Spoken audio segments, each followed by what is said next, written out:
Hey everyone, welcome back to the Lead Her podcast. Today we have the lovely Kayleigh from Archer Joy Financial Planning with us. And I am very excited for today's podcast. I've been wanting to do something like this on finance on the whole for a long time now because it's something that I used to really struggle with. And I do have some friends that are male and they are financial planners, like one of our best friends and Joe's stepdad. But I've been really waiting for a woman to do this. And I know that's maybe frowned upon to some, but I do feel, even with what I do, I feel like women get women and we understand each other just that little bit more. We do think a little bit differently from men. So when Kayleigh came across my path, I was like, perfect, this is what we want. Because not only does she relate to us, she's a similar age, she's a parent, she's got her own business. Like, I just feel we can keep this a lot more simple and more relatable to us now. Whereas sometimes in the past, maybe financial planning can seem a bit old and like it's not something we need to think about until the future. So when I met Kayleigh, I was like, oh, good God, like, please, can she come on this podcast and just open this conversation with us all a little bit more? So Kayleigh, thank you so much for being here and chatting to us all today. No problem. Thank you so much for having me. Can't wait to get chatting. Yeah, so Archer Joy Financial Planning, and I feel like again when I first came across your Instagram, I was like, it's Archer Joy, but it's not. So would it be okay to give us a little introduction about where Archer Joy came from, the name, and a little bit about what you do, just to give everybody a wee bit of an understanding behind your life right now. Yeah, of course. So, I've worked in financial services for too many years, to be honest. My family owned a really successful financial planning business that they then sold at the very beginning of COVID, which seems like forever ago now. Mhm. Um, and at that point, I was still in the business. I was still working, and at that point, I kind of thought I want to make a change in my life. I'd gone from effectively running a business to being employed, which was a hard pill for me to swallow. I am a control freak. Anybody that knows me will attest to that.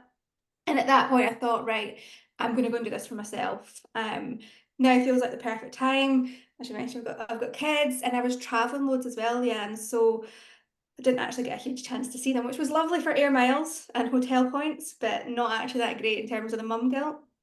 So I took the decision 2 years ago to start Archer Joy Financial Planning, and I guess the reason behind the names is it's my kids' middle names. It's what spurs me to get up every day. They drive me mad, but they keep me going. And For me, I could have been Kayleigh Dorrian Financial Planning. I could have been Kayleigh Dorrian Wealth Management, as so many other businesses are. But I just wanted something that stood out a bit more. Financial planning is quite a male-dominated industry. It's quite a old man industry, no disrespect.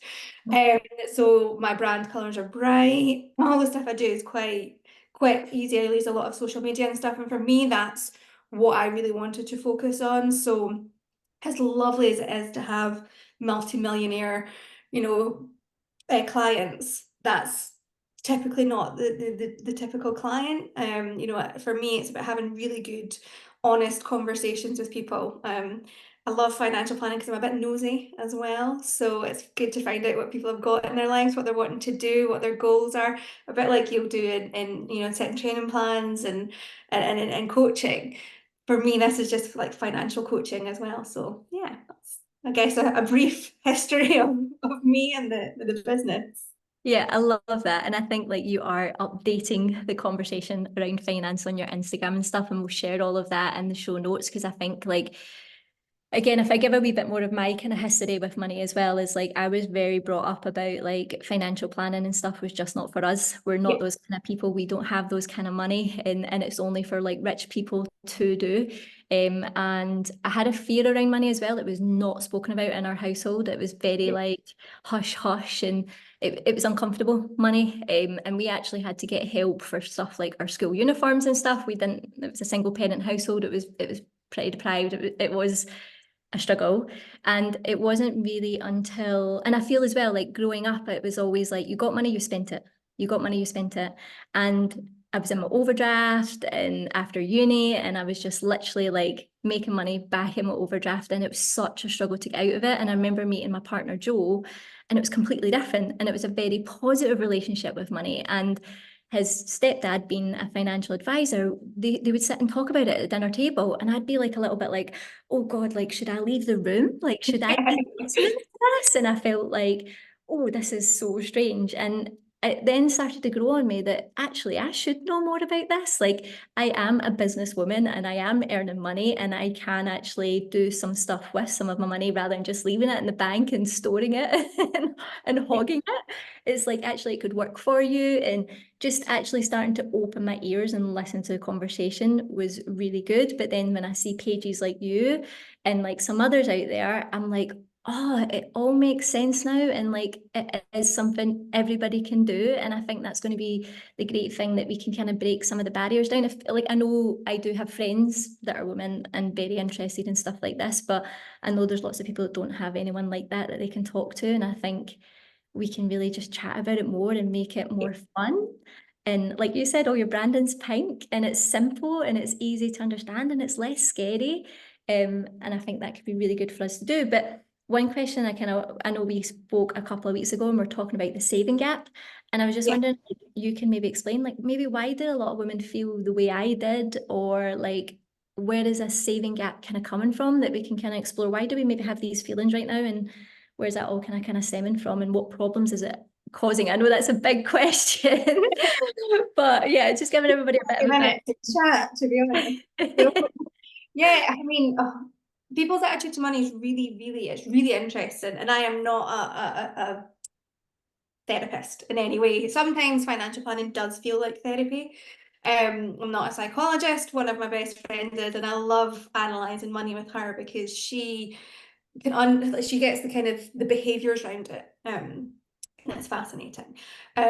But for me, people's attitude to money, a lot of it comes from how you've grown up. So to your point, Lan, about how you grew up and don't talk about money and you don't ask about money, and I think that's quite typical for people of our generation. That's, you know, you didn't know about what your parents did. You didn't really understand about money. We weren't taught about money, which is one of my major bugbears with the schooling system, is that I can still recite, you know, pi to 5 points or something, nothing too technical, right? But ask me at age 17 what interest meant, or what, you know, what a credit card you did, what a pension was, things that fundamentally are building blocks that we need in life.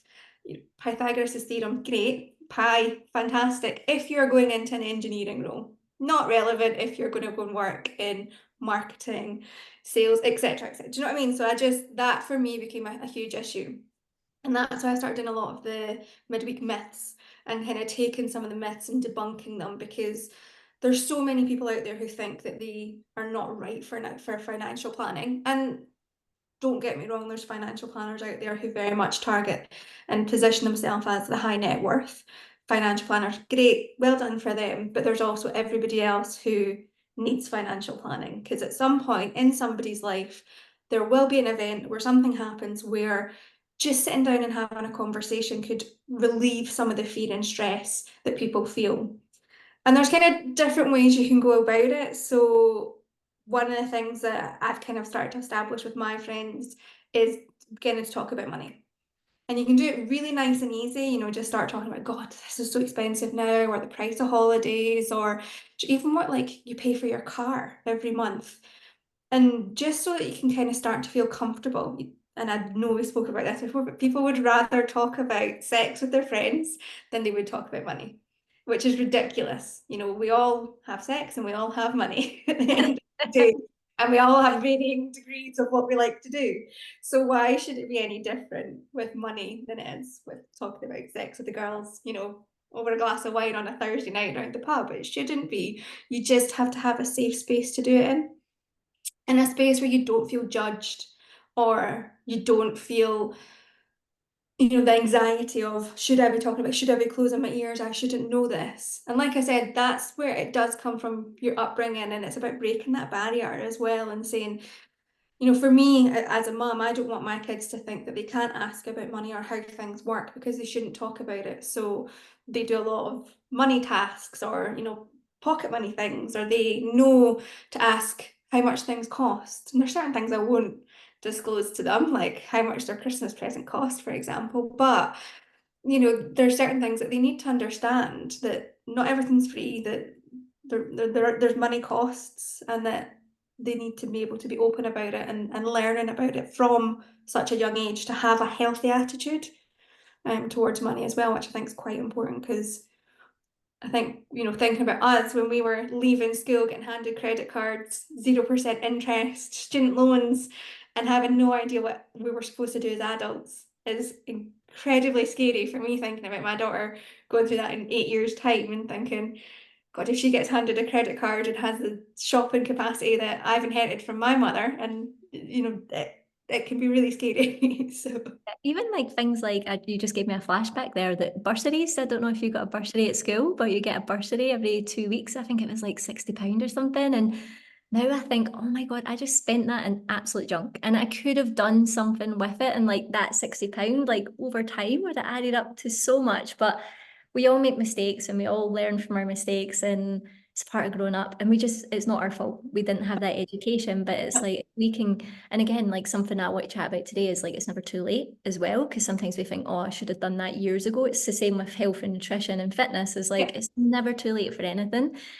which would be good to kind of chat about soon. But yeah, even when I think about the bursaries that I got, and I was working as well, like yeah, it's as soon as I could work, I was like straight in first job. As soon as I yeah. hit 16th birthday, I was in a job earning great money for also being at school, but I've got nothing to show for it. For those Yeah. of you working, it's quite scary, isn't it? Is. Which I guess kind of takes us on to that the gap, the investment gap that you spoke about as well, Leanne. So, I mean, it's a frightening statistic, if I could say the word today. But when women and men first go into the job market, there's a 16% gap in the investment gap that they have. So, and that can come from, historically men have better paid jobs. But from, so day one, you're newly graduated, 21-year-old, you go into a job, a man will start saving more money than a woman would. And that's where the gap starts from. And then that just increases. So that can double to the time when a woman is 40, to the point that they would have almost, you'd have the 32% difference in their pension saving to a man that would have.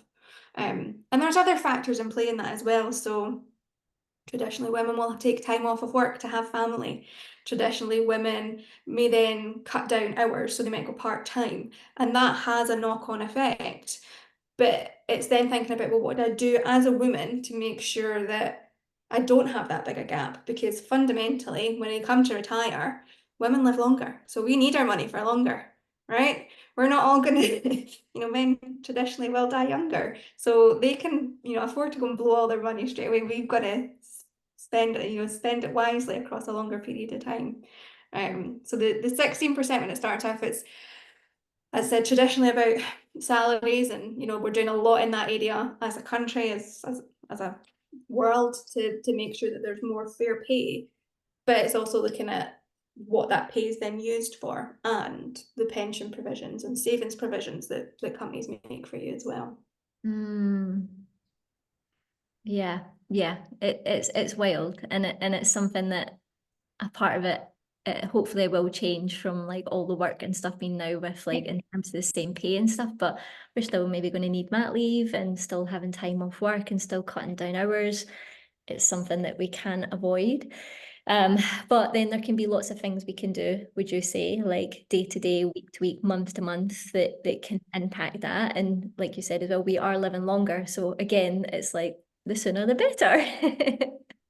Definitely it is, and the sooner the better you can do it. But to your point, it's never too late. So, yes, if you came to me and you wanted to retire next week and you had a pension pot of £1,000, I'd probably be having a really realistic conversation with you, Leanne, to say, well, no, that's not going to work.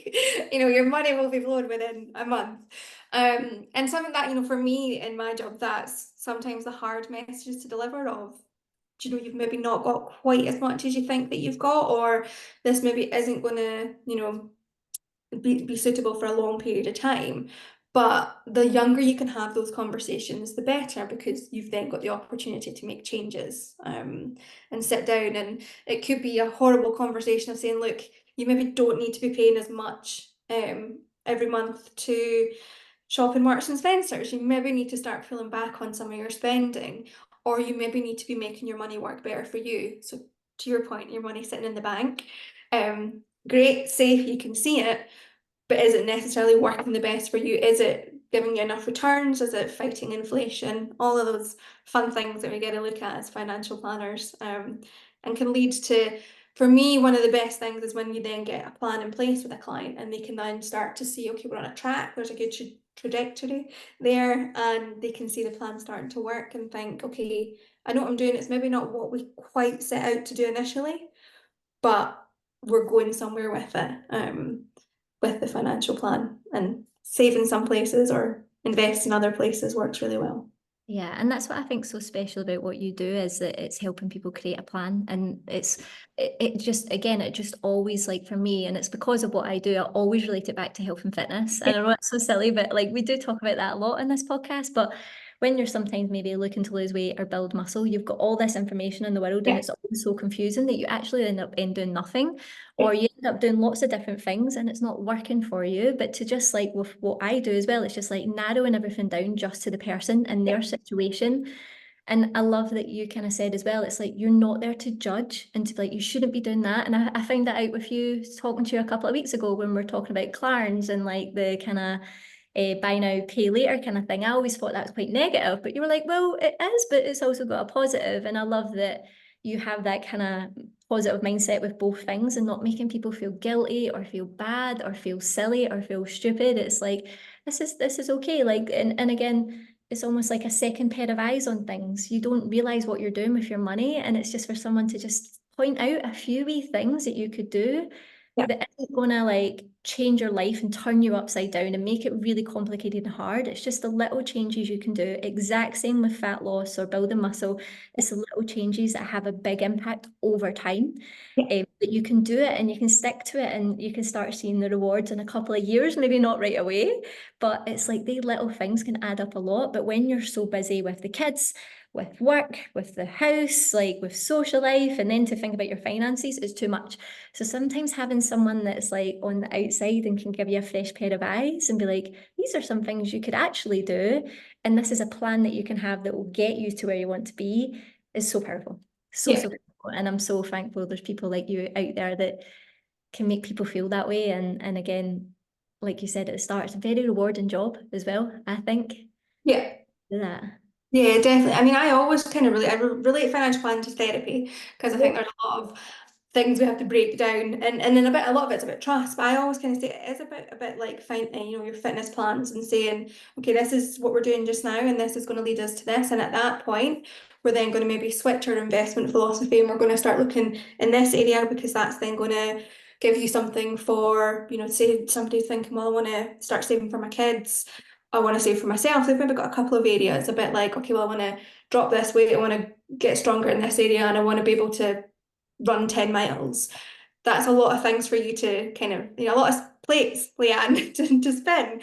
And I guess financial planning's a bit like that. It's like, okay, I want to save for the kids, I want to save for myself, and I want to go on holiday. So you're kind of thinking about all those areas. And putting them all together into something. And there's never any, well, for me, there's never any judgment around spending I mean, I have a really bad shoe habit, so I'll always buy nice shoes. Um, and for me, if that's your thing, if that's your non-negotiable, and you come to me and say, right, well, my non-negotiable is that I get my nails done 3 times a month, and that costs me, I don't know, £120. That's non-negotiable in my financial plan. I've got to have that. Great, let's do that. Let's build that in. There's no point, and you'll see this in fitness planning, there's no point building a plan that someone's just going to go, oh, piss off, I'm not doing it. I don't like it.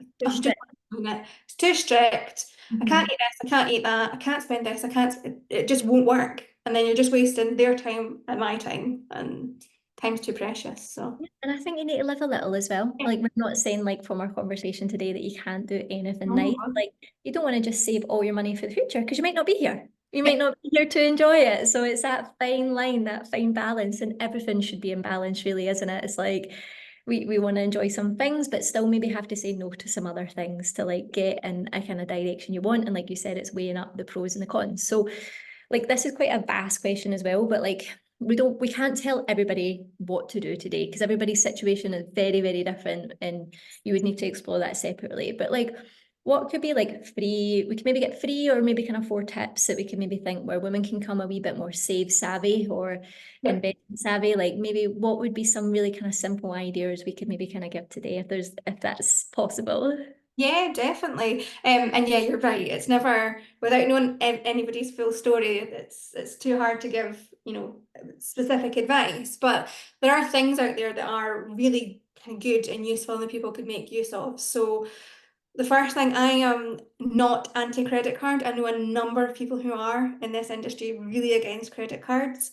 If you have a credit card and you use your credit card and you use your credit card well, I am very into credit cards. As long as it's a credit card that does something for you. So I think when we spoke last time, I said like I use the British Airways credit card, not sponsored by them or anything. But for me, I was traveling loads in my old job, and I was booking my flights. I was getting double points. I was getting air miles. I was then able to take the kids on holiday. So we would go to Florida. My mum and I went to New York, things like that. So I was getting a reward for it. Other credit cards I think that are really good are ones where you get a bit of cash back as well. So, and that's if you're going to buy something, you're going to buy it anyway. If you're going to buy it on your credit card and if you get cash back, it's money for you. Why not? Whereas I know other financial advisors like, no, don't have a credit card. And I'm like, well, sometimes you know what, it's for your benefit of having a credit card. One, helps your credit score. Two, Mhm. you've got more protection in place as well. So your credit card offers a level of protection when you're buying things that just gives you that kind of sense of security. If it's a big purchase and you think, well, maybe, I just want to make sure something happens, I've got an extra level of security there. So credit card, just make sure it's working for you. Make Mhm. sure your bank is working for you as well. So there's amazing banks out there now. We've seen more of these disturber banks coming in, your Starlings, your Monzo, who are really, kind of kicking the arse out of banking, to be quite honest. Totally Because, agree with that. Like I went to Starling more from a business aspect first. yeah, Just had my business account set up with Starling, and then as soon as I got Starling and I had my wee tax pot and stuff, it was so yeah, good. 'Cause it just like could be like, right, well, this is going straight to tax, and it wasn't feeling like it was my money anymore. I love yeah, that.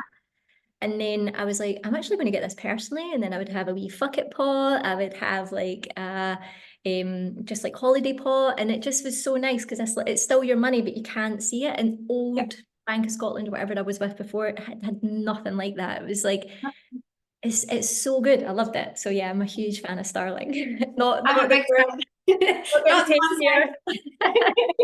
Not sponsored, but I'm the same. So I use Starling, and for me, it was one I liked the color of the card, which is ridiculous Yes, so when it sad, came but out.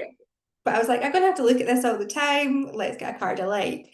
But for me, the thing with them and what they do really well is, to your point, is the pots. So your pots are there. You can automatically save an amount that comes in every month and put it away straight away. So for tax is a great one, Leanne. So rather than you thinking, oh, I've got to go in and make sure I move that money, it can happen automatically. And then that money is away. You know it's there, but you can't actually see it in your live value.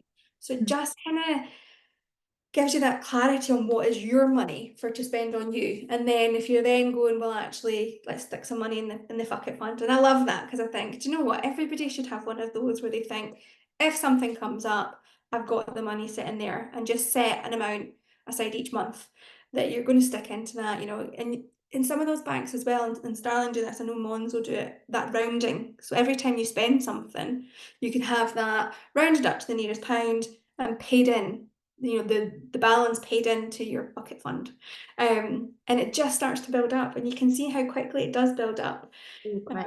I think especially if you're card happy at the weekends. And So it's even, I think I got it maybe through lockdown as well. And before lockdown, I think I worked through in Glasgow and I would be buying coffees and stuff yeah, like that on the daily. And I didn't realise, and the price of coffee was going up hugely. But I was only putting in like £1 a day, yeah, like nothing. But then that was like £7 for the week. And then yeah, like over the weeks, it was like, holy hell. And I told my mum, and I was like, oh, mum, you could just put a wee pound away a day. And yeah, she's like, that's not much. There's no point doing that. And I'm like, yeah, but you're sat at home. You would not be spending that pound. And then yeah. she's like, that would actually add up a lot for a year. And I was like, yeah, it's like you're almost educating your parents now. It's Exactly. funny. But that little pound, and it was just that way. See if I did want to buy, because I think some women can feel some guilt about buying stuff for themselves, or maybe want to buy more stuff for their children or for the partners or for other people. And if sometimes when I want to buy something, I'm like, oh, I feel a bit guilty. I had that fuck it fun to be like, no, like it's there for you to enjoy. It's a little fuck it moment of, no, I do want to buy that hair removal laser thing, and the money's there and I don't need to feel guilty for it. It's that £1 a day I could have spent on parking, coffees, whatever. So Yeah. it's little, but it added up so much in those pots. I loved it. No, the pots are great. So the banks, make sure your bank's working for you. And that even goes down to the interest rate. So some people, if you've had your account for ages, the interest rate are crap, to be quite honest. Your money at that point is then at risk of not balancing out inflation, especially with increased, cost of living, etc., etc. So just making sure that you're smart around your bank and what you're using. So loads of great bank accounts out there, loads of great banks. Not sponsored by Starling in any way. I just one that I really like, and that works well, and it gives me the flexibility to do what I want. I found some of the older, more traditional banks probably a bit more mainstream, if that, sounds right. Just didn't really kind of think more modern about the way that they approached money. It was like, here's your account, here's your card, and here's your credit card. There wasn't really any services, and it may have changed, and maybe doing them a huge disservice. They've maybe caught up, but definitely looking at those disturber banks and seeing if they fit with you. The other thing I would suggest as kind of just a bit of a bit of advice is just always look at what are your allowances that you can save, that you can what tax benefits have we got? So the ISAs that we have on offer is one thing that the UK government give us these days, where we can still grow our money in the most tax efficient environment. So what that means is you can put £20,000 into an ISA each year, and that growth that you get, you do not have to pay any tax on. You don't have to pay interest on it, you don't pay income tax on it, you don't pay savings tax on it.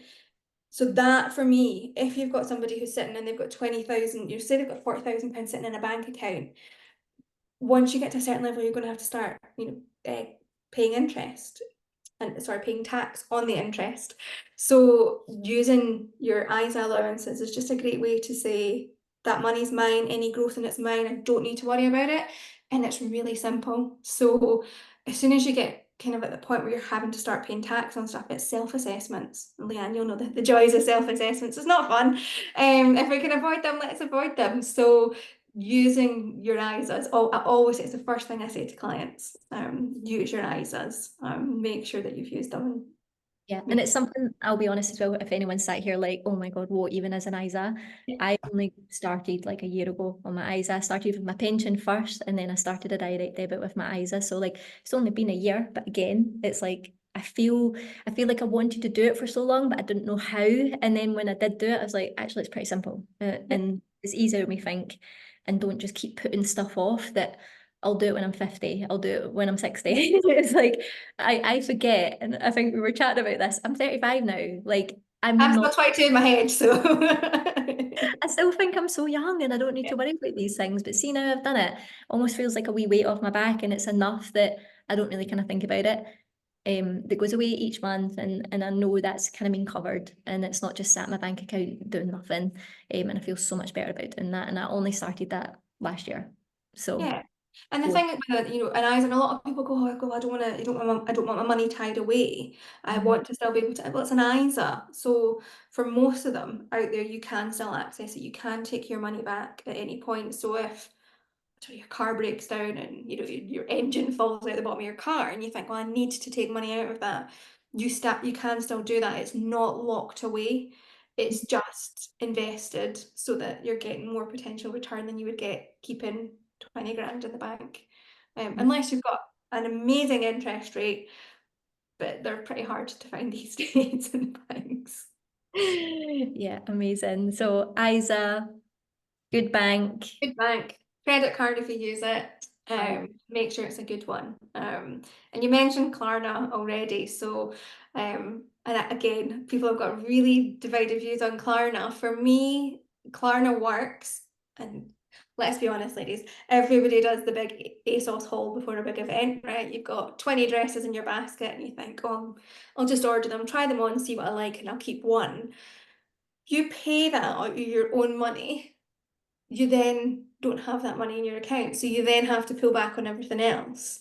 Whereas if you do use Klarna or any of the other payment structures that are available, then they have they're at a loss. So when you then send all of those clothes back and you've kept that one dress, you're not then waiting 15 days to get your money back in your account. So for me, that's where it works well, as if you are going to go and do something like that. I know people who spend a lot on Klarna, and that for me is where it does become a concern when you're starting to rely on it on the regular.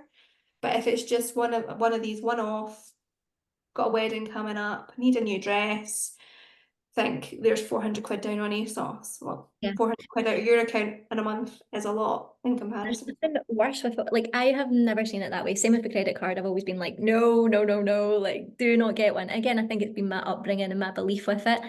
And then I kind of found out as well, like you said, like your credit score and getting a mortgage and stuff like that. Having a credit card is really good for that. I still don't have one. Just not, again, still not done it.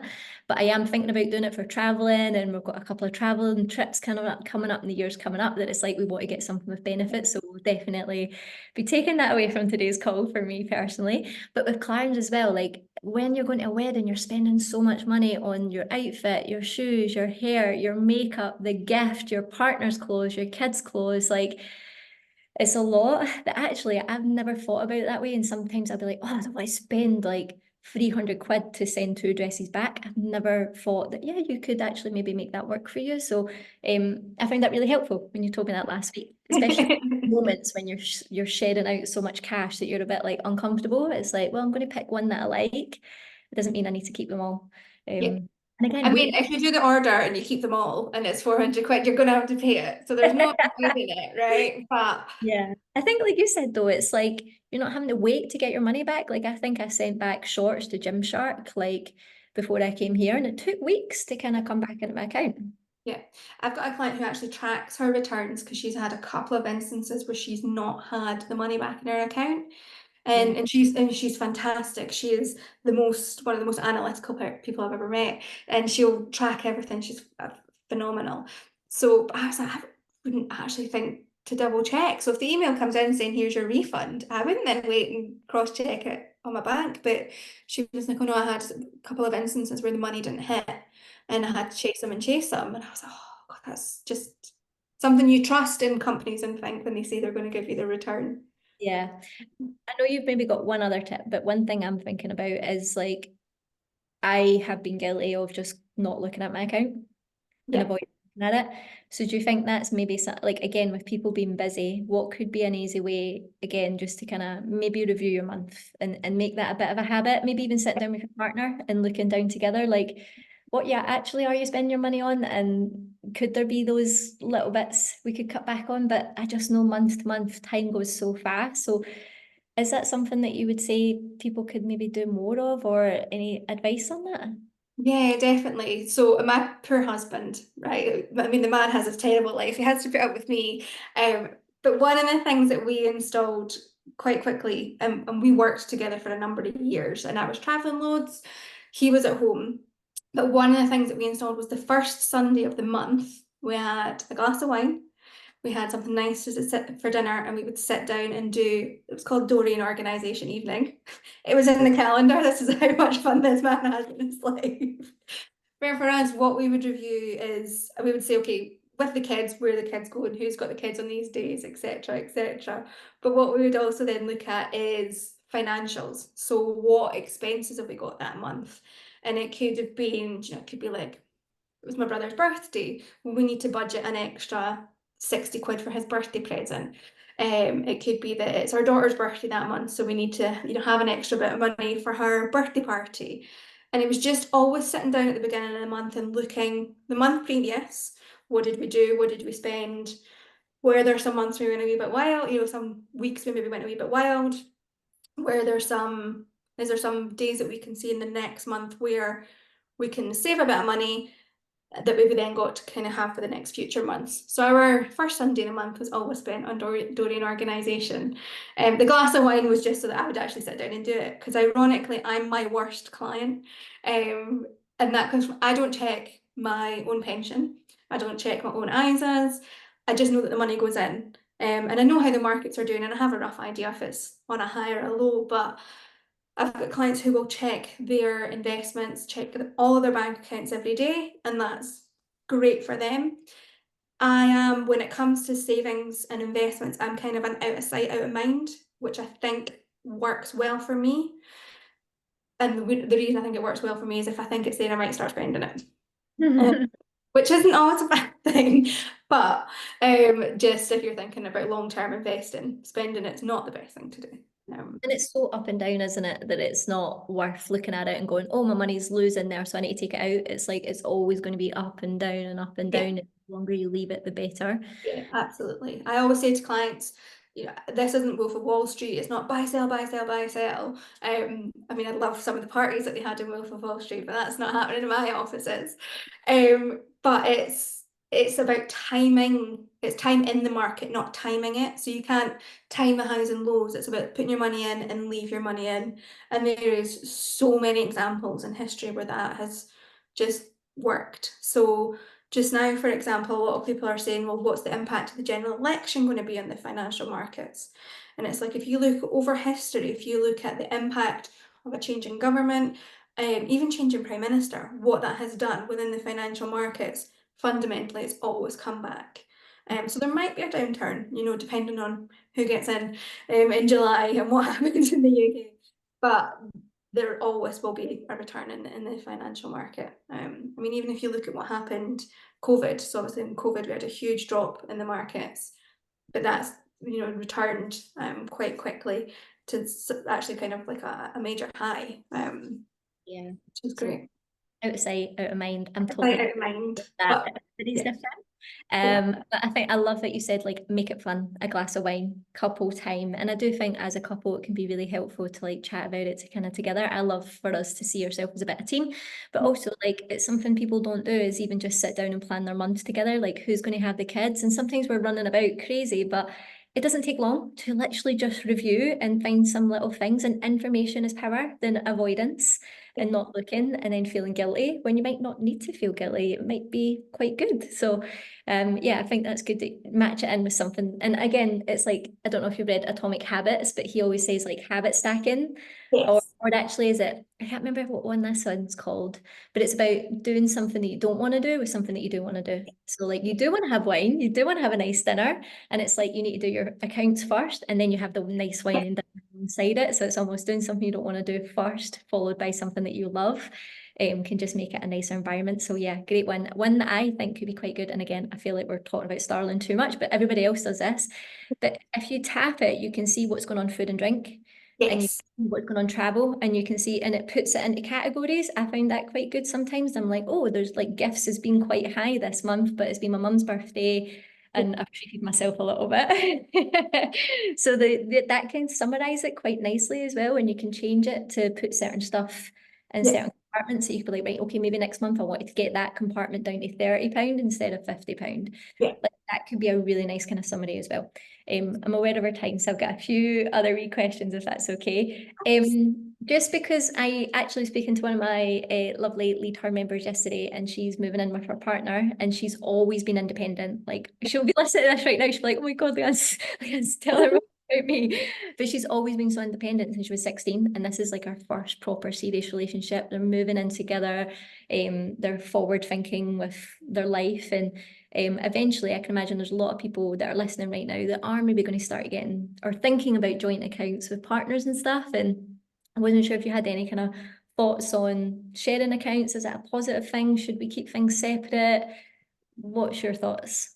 Yeah, it's really interesting because I think I've got clients who have both mindsets of we keep our finances really separate, and for them that works and that's great. And then I've got clients who are everything's together, and it's what you're most comfortable with. Do you know what? There's no point in trying to change it if for your client, Leanne, if she's so independent and knows exactly what she wants and wants to keep her finances separate, keep the majority of them separate. But I would say when it comes to things like bank accounts, where you've got things that are coming from that are joint expenses, so the mortgage, for example, life in home insurance, fuel, like your electricity, everything, like Netflix, all the things that are there that are joint. I would say just from a protection point of view, use a joint account. And the reason that kind of works is that if there was ever something to happen to either of them, nobody ever thinks about this, but if you've got it coming out of one account, what if that's the one person that passes away? And I've had some horrible situations where this has happened to clients where husband has passed away, the mortgage is paid from his account and his account's locked because he's passed away, and everything, all the stress that you're dealing with when somebody passes away is heightened because you've got mortgage companies phoning you, you've got your electricity being threatened to be turned off. And for me, that's where it just becomes, extra stress that nobody needs at that horrible time in their life. And there's a way that you can run it, so you can have your salaries paid into your own accounts and then pay a joint account and just have your joint account expenses run from that. If you want to keep that level of independence, just move over the amount that covers all the costs that you've got. But it does just give that extra level of Yeah. security. I was I was kind of thinking as well, like what I like about it, because we've only done it recently since we've moved to Portugal, is that I don't know if this is a female thing, but I would like pay Lola's vet's bills. I Yeah, would pay Lola's food, or dog, sorry. I don't know if I told you my dog's name yet. I got that. But like I think a lot of mums would be more likely to go out and buy nappies, go out and buy shopping, and in the nicest way possible. Sometimes our partners are earning more than us, and we're expending more to the family, which then gives us less buffer for our own hair or our own hobbies, and it can just feel a little bit sticky. And I don't think the partner realizes like what we're actually maybe spending our cash on is things for the house, like candles. Like candles are expensive. Like Yes. it's just stuff like that that I found that I'd be buying because he's too busy, and he Yeah. and he loves a candle, Joe loves a candle, but it'd be me that would be the person that goes out and get it. And it's just little things like that that were adding up. And I was like, hold on a minute, like this isn't fair that I'm buying a lot of this stuff for us. That now Yeah. when it's a shared account, it's like, well, it's for both of us. And it just feels so much more nicer for me, I think. Yeah. And I don't know if that's common, but I like it from that side that you can see that we're getting this for us. It's not me getting it for just me. Yeah. I think I've noticed a big shift in my mindset from doing that. I think it's helped quite a lot. I think you're right, especially when you've got, if you've got mums who are then thinking, right, okay, well, kids need new school shoes, or they need an extra pair of trainers, or I need to go and pick up a packet of shorts for the kids, and hopping into Marks and Spencer's, and they'll just put that on their own card. And it's like, well, why should you be the one that bears all the expenses? It takes two to have a child, it takes two to raise them. So, well, it takes more than two people to raise children in my case. There's everybody, it takes a village, right? But financially, it shouldn't be something that one person pays for over the other. I mean, how we've structured it, we have all of our bills come into the joint account. We then take money out of our joint account for ourselves. So you get your pocket money each month, and you can buy things for yourself from that. But similar to what you're saying, if you're buying something for the house, the kids, the dog, then that's joint account expenses. Unless you can sneakily put a couple of things through the joint account, which I have been known to do as well. So. Guilty. Yeah, we're fine, as I said. And kind of in link to this, you told me this last week as well, is like about, like you said, a partner dying. And I think a lot of the women listening to this now, we're all becoming mums, and we're at Yeah. that age, well, most of us, or if you are thinking about having a family, we I'll let you kind of say like what, like with wills and stuff, we feel things like that are stuff that again at this age we would not consider that and not do it. And it's important, right? Yeah, definitely. So it's one of the first questions I always ask any client I'm speaking to is, do you have a will in place? And most of them go, no, I don't need one. And it's like, well, why don't you need one? Because you've got assets. Whether you're 18 years old and you're starting your first job, you live at home, you'll still have something to your name. You'll still have wishes that you want. So, I mean, wills can be as heavily detailed as you want or as basic as you want. But really important when you then, you're on the property ladder, if you've got kids, people assume what happens in a will and what happens are completely different. So, and there's loads of rules and tax and rules and regulations around it. But if you die without a will in Scotland, then most people assume that everything just passes to your spouse. But it's only up to a certain level.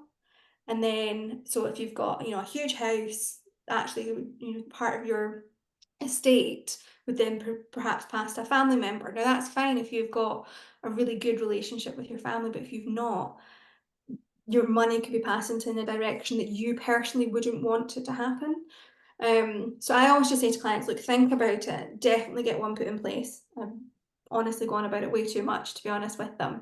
But it's just, people assume what will happen, but also it's what happens if, both husband and wife die at one time, you're in a horrible, and it's terrible, and I do sound like a, morbid person, but if they both died at once, what are your wishes for your children?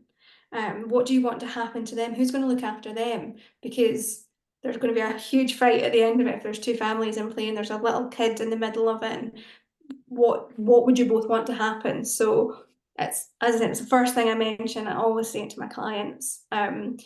Just make sure you can get them done really reasonably, speak to a solicitor, get one drawn up, but review it regularly as well. So a bit like any financial plan, the most important part of it is reviewing it, and reviewing your will regularly. So husband and I, we realised recently we've not changed our will since we moved to this house. And it's like, well, this house is, completely different to our old house. Would we want the kids to stay here when they're old? Just things like that you don't kind of necessarily think of. You can, as I said, go into a ridiculous level of detail, like what do you want to happen to the dog? What do you want to happen to the cat? What do you want to happen to a particular bracelet that you've been gifted? But it's just something that's so important to look at. And it's a nice, easy, quick win. Go and sit down, solicitor, they can do a mirror will for couples. So it's just splits between both people, nice and easy, and just get that ticked off and you'll feel better as well. Yeah, I think being a parent is important to kind of do, right? And again, we're not invincible. You never know what's around the corner, and you just want to make sure it's another little thing that just make sure your family's safe and everybody's okay. And I think I want to cover this as well. I'm like, oh my God, Kayleigh, you can't just set this all in one podcast. It's such a good conversation. Love it. And I like that's the thing is I love talking about stuff like this, but I never used to. Yeah. But like I think I mentioned this to you as well, is that what's your kind of thoughts on with children and savings accounts? Because I know some people when they have children, they're like, right, we've got a saving account. If you want to put money in it, it'll be released to them when they're 18 and stuff. Is that something that you think is good for some parents to kind of do, is maybe open little mini ISAs or stuff like that for their kids now at a young age? Yeah, so it's so interesting.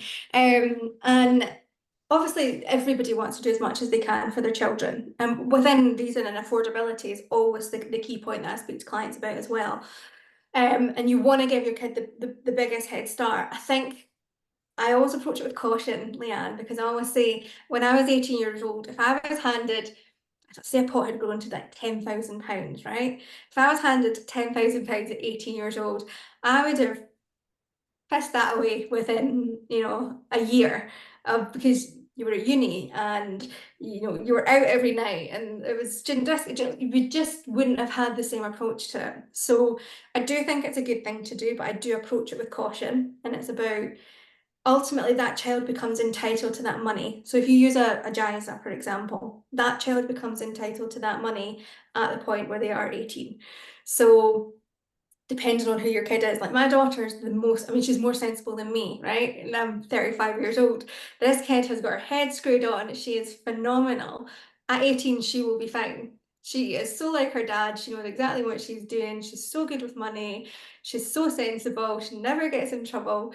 And then my son, who, okay, is only 6 years old, but is just wild and reckless. It would go and take 10,000 and hire a Bugatti for the day or something silly, right?